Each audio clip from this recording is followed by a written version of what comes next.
ibang mga congressman dyan, puro na lang nakatutok kay BP Sara. Hindi na tinutukan yung mga perang nawawala.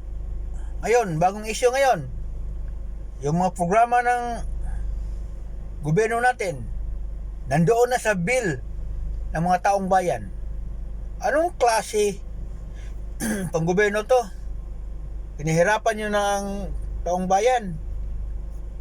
Hirap na nga kasi crisis, mahal na lahat, sweldo lang ang hindi nagmahal. Tapos programa ng gobyerno nga inaano nyo sa amin, lalo ng mga purpose, ano dyan, dinagdag nyo pa sa billing ng mga taong bayan. Wala ba kayong konsensya? Yan nakaupo? Ha?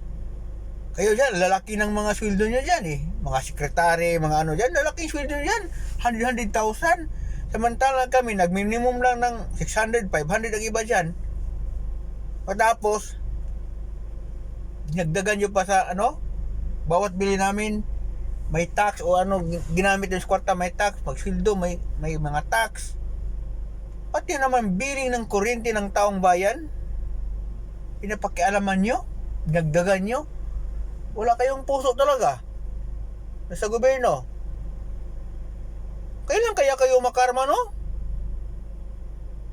Tingnan nyo, trending ngayon ng Meralco dahil sa daming nagrereklamo ng mga taong bayan sa mga bill nila na tumataas. Ang iba nagtitipid, halos di na lang gumamit ng electric fan para lang makatipid ng gas ng ano, ng bill ng kuryente. Pero ang ginawa ninyo, ano nangyari? Pinahirapan yung taong bayan. Paano-ano kayo ng mga programa tapos taong bayan yung pinano nyo? Ang taong bayan nagbuhis pa yan. Bawat bili mayroong mga tax yan. Diba? Pagkatapos ngayon, programa nyo sa amin nyo pinapasok. No? Hindi na kayo nahiya. Tapos dami pang nakawan dyan sa ano nga hindi pa nyo na-solve. Flood control, mga congressman dyan, mga buaya, daming hindi ba solve. Kasi karamihan sa inyo dyan nakatutok, BP Sara lang. Ang investigasyon, BP Sara lang.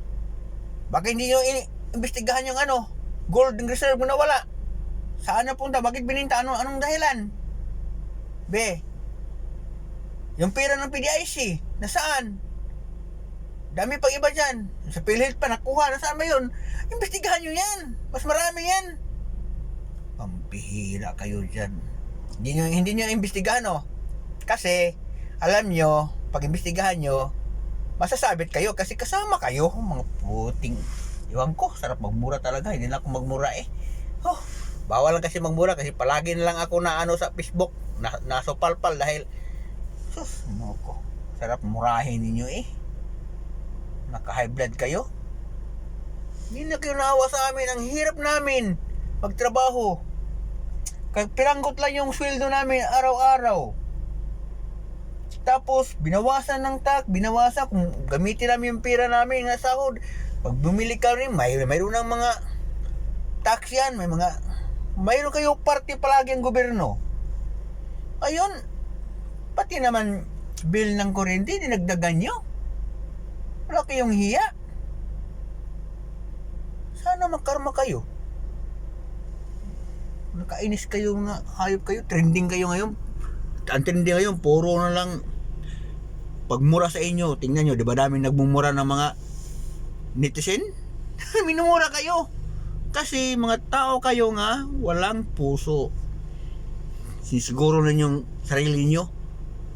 Palagi kayo nakatutok, BP Sara, BP Sara. Hindi nyo tinutukan yung problema ng taong bayan.